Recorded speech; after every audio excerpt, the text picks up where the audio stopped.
Shortly after the shooting outside the White House Correspondents Dinner, conspiracy theories started popping up online. Here to talk to us about why this began so quickly and the fast spread of misinformation is Renee Diresta, who is an author, social media researcher, and associate professor at Georgetown University. Renee, thanks for joining us. Thanks for having me. So we started to see these conspiracy theories pop up very soon after Saturday night's shooting.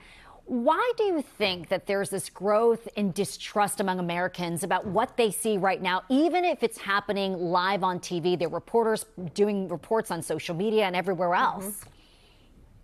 So what happens now is that you can see what's happening in live on your screen, but the sense that something deeper is happening behind the scenes is so ingrained in our politics at this point. You know, false flags are everywhere in our movies. They're almost nowhere in reality, but that gap is very real. People often don't trust that an event is really happening if it might indicate that, if they want to believe that something might be attributable to a dark hand, to something that might indicate that one of their political enemies is responsible for something, what you're really seeing reflected is distrust.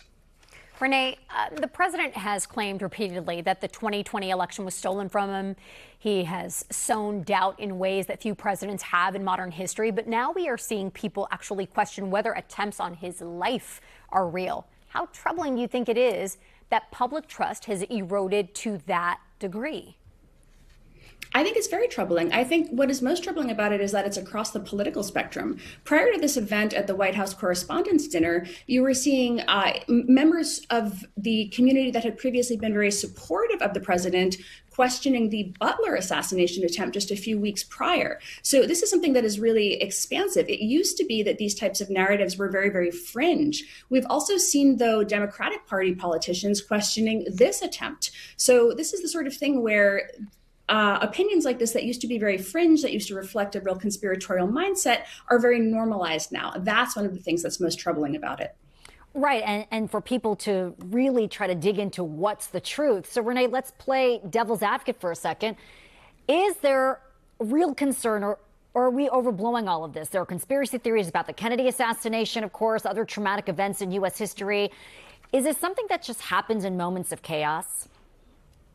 It happens in moments of chaos, yes, but this is going to be something that it's increasingly pervasive. One of the challenges with social media is that, lone gunman, personal grievance, that sort of thing gets kind of a yawn, whereas it was staged or allegations that something is deeper that is happening behind the scenes, that gets a million views. So the incentives have really shifted. The economics of attention favor these very dramatic stories, regardless of what is true.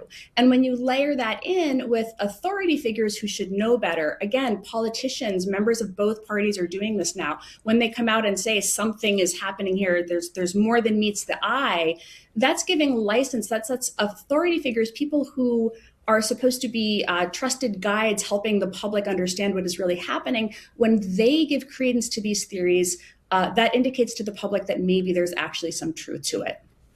Renee Diresta, thanks so much for joining us today to talk about this developing story.